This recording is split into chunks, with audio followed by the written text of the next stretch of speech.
கிருஷ்ணகிரி சிவராமன் தந்தை அசோக்குமார் மதுபோதையில் கீழே விழுந்து உயிரிழந்த சிசிடிவி காட்சி தற்பொழுது வெளியாகியிருக்கிறது. காவிரிப்பட்டினம் திருமண மண்டபம் அருகே மதுபோதையில் கீழே விழுந்து தலையில் அடிபட்டு அசோக்குமார் உயிரிழந்திருந்தார்.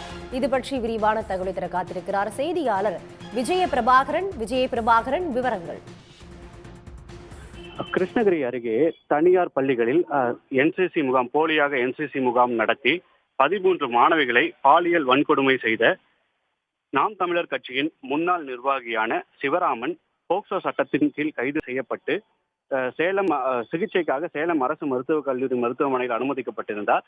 அவர் எலிபேஸ் சாப்பிட்டு இன்று காலை 5:30 மணி அளவில் உயிரிழந்துள்ளார். அந்த தகவலை நாம் பார்த்து கொண்டிருந்தோம்.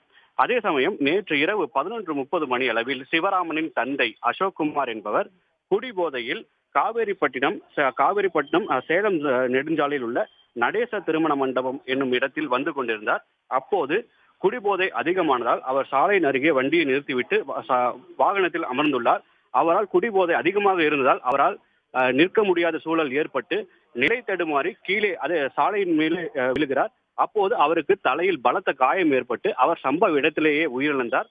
இது சம்பந்தமான சிசிடிவி காட்சிகள் தற்போது சமூக வலைதளங்களில் வெளியாகியுள்ளது. அதாவது அந்த சிசிடிவி காட்சிகளில் பார்த்தீங்கன்னா அவர் சாலையின் ஓரமாக நின்று கொண்டிருக்கிறார். அப்போது அவருக்கு போதை அதிகமானதால் அவரால் நிற்க முடியாமல் நிலை தடுமாறி சாலையின் மேலே அவர் விழுகிறார். அப்போது சாலையில் அவருடைய தலை அடிபடுகிறது. அதன் பின்னர் தான் அவர் அந்த சம்பவ இடத்திலேயே உயிரிழக்கிறார். இது சம்பந்தமான சிசிடிவி காட்சிகள் தற்போது வெளியாகி வைரலாகி வருகிறது. உடனுக்குடன் செய்திகளை தெரிந்து கொள்ள சன் நியூஸ் பெல் ஐகானை கிளிக் பண்ணுங்க.